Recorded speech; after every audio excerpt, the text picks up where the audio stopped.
दिनांक 10 फेब्रुवारी दैनंदिन ज्ञानेश्वरी अध्याय 5 योग गर्भयोग.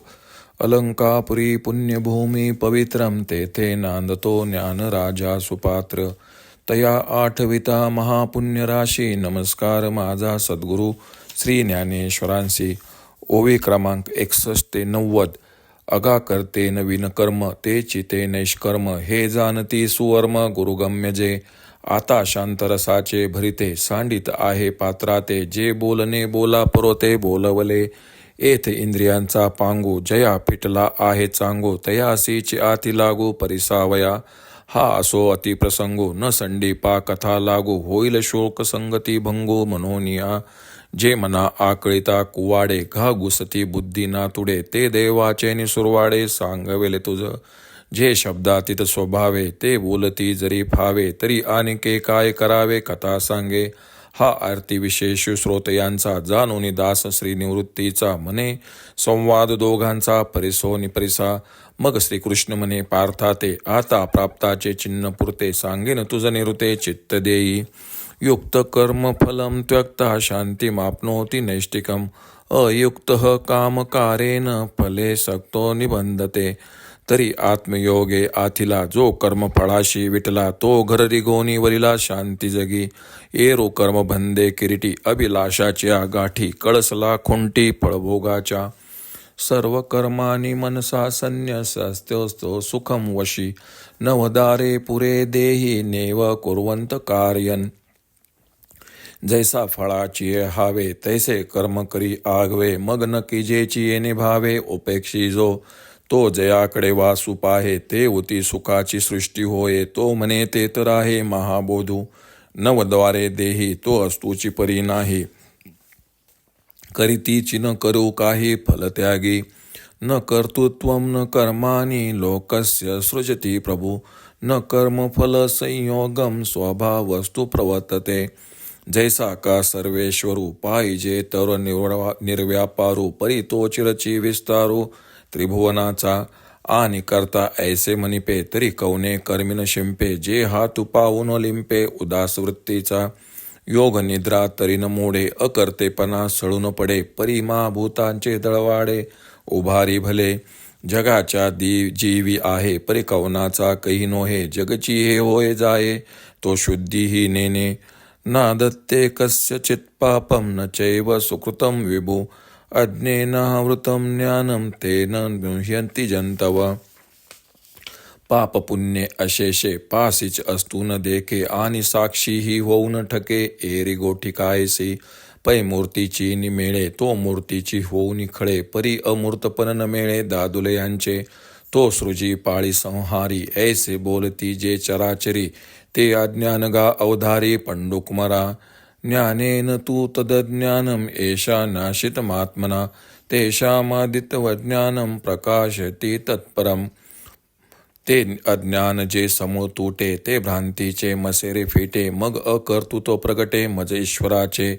एत ईश्वरू एक व करता ऐसे मानले जरी चित्ता तरी तोची मी हे स्वभावता आदिची आहे ऐसे विवेके उदोचित्ती तयासी भेदू कैसा त्रिजगती देखे आपुल्या प्रतीती जगची मुक्त जैसी पूर्व दिशेच्या रावळी उद्या येताची सूर्य दिवाळी की एरी ही दिशा तियेची काळी काळीमा नाही तद्बुधयस्तादात्मानं तन्निदिष्टात् परायणा गच्छन्त पुनरावृत्तीं ज्ञान निर्धूत कल्मषा बुद्धी निश्चय आत्मज्ञान ब्रह्मरूप भावी आपणापन ब्रह्मनिष्ठा राखे पूर्ण तत्परायण अनिशी ऐसे व्यापक ज्ञान भले जयाची हृदया घेवसीत आले तयाची समता दृष्टी बोले विशेष काही एक आपण पाची जैसे दय देखती विश्व तैसे हे बोलणे कायसे नवलू येथ परी दैव कैसे कवतिके कहीची चैन्य न देखे का विवेकू हा नोळखे भ्रांती ते जेवी नात्री अंधकाराची वाणी जैसा सूर्यो न देखे स्वप्नी अमृत नायके कानी मृत्युकथा हे असो संतापू कैसा चंद्रू न स्मरे जैसा भूती भेदू नेनती तैसा ज्ञानी येते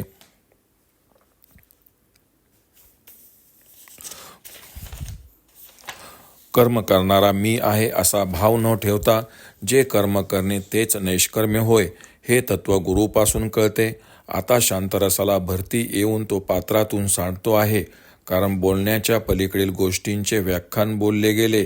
ज्याच्या इंद्रियाचे दैन्यपण पूर्णपणे नष्ट झाले आहे त्यालाच हे अनुभवाचे बोलणे ऐकण्याचा अधिकार आहे. श्रोते म्हणतात, अहो आता हे विषयांतर पुरे, कथेचा संबंध सोडू नका, कारण श्लोकाच्या संगतीत बिघाड होईल.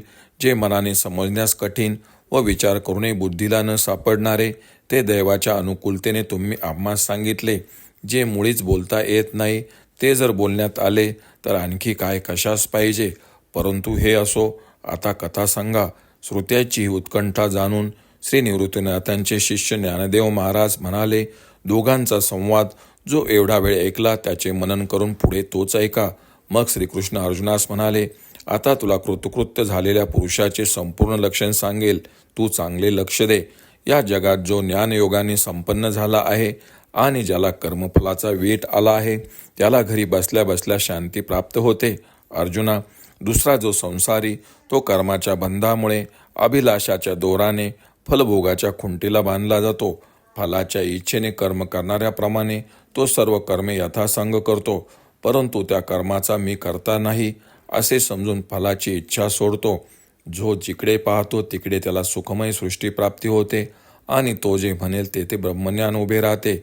एक फळाची इच्छा धरली नाही म्हणजे 9 दारे असलेल्या देहात असूनही तो नसल्यासारखा आहे आणि सर्व कर्मे करूनही तो न केल्याप्रमाणेच आहे. जसा ईश्वर अकर्ता आहे, परंतु तोच मायेने त्रिभुवनाचा विस्तार करतो आणि तो कर्ता आहे असे म्हटले तर तो कोणत्याही कर्माने लिप्त होत नाही, कारण तो उदासीन वृत्तीमुळे त्याच्या अवयवांना कशाचाही संसर्ग होत नाही. त्याच्या योग निद्रेचा मुळीच भंग होत नाही व त्याच्या अकर्तेपणालाही दोष लागत नाही. असे असूनही जो महाभूतांचे अनेक समुदाय उत्पन्न करतो तो जगातील सर्व प्राण्यांना व्यापून असतो, पण केव्हाही कोणाची आसक्ती धरीत नाही आणि हे जग उत्पन्न होते व लयाला जाते याची त्याला वार्ता देखील नसते. पाप पुण्यही त्याच्या अगदी जवळ असूनही तो त्यांना जाणत नाही. इतकेच नव्हे तर तो त्याला साक्षीभूतही नसतो.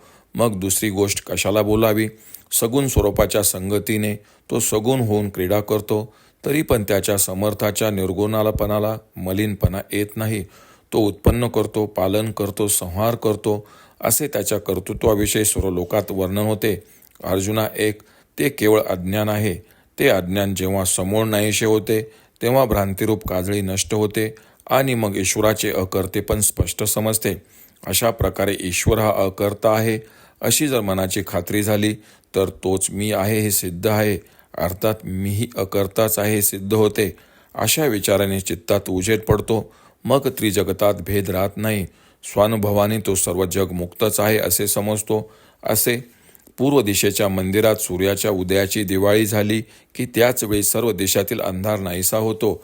आत्मज्ञानाविषयी त्याच्या बुद्धीचा निश्चय झाला म्हणजे साधक स्वतःलाच ब्रह्मरूप मानू लागतो आणि आपली पूर्ण ब्रह्माकार ठेवून तो रात्रंदिवस त्याच अनुसंधानात राहतो. असे सर्व व्यापक ज्ञान ज्यांना शोधित आले त्यांची समदृष्टी होते. तिथे शब्दांनी विशेष काय वर्णन करू. ते जसे स्वतःला ब्रह्मरूप पाहतात तसेच ते जगाला पाहतात. असे जर म्हटले तर त्यात नवलते कसले. भाग्य जसे कौतुकाने देखील दैन्याचा अनुभव घेत नाही किंवा विचाराला जशी भ्रांतीची ओळख देखील नसते, अथवा सूर्य स्वप्नात देखील जसे अंधाराचे स्वरूप पाहत नाही किंवा अमृत असे कानाने देखील मृत्यूची वार्ता ऐकत नाही. ज्याप्रमाणे चंद्र हा उष्मा कसा आहे हे जाणत नाही, त्याचप्रमाणे जे ज्ञानी आहेत त्यांना प्राणीमात्रात भेद दिसत नाही असे श्रीकृष्ण अर्जुनास सांगतात. ओम श्री रुक्मिणी पांडुरंगाय नमः. ओम श्री ज्ञानराज माऊली नमः.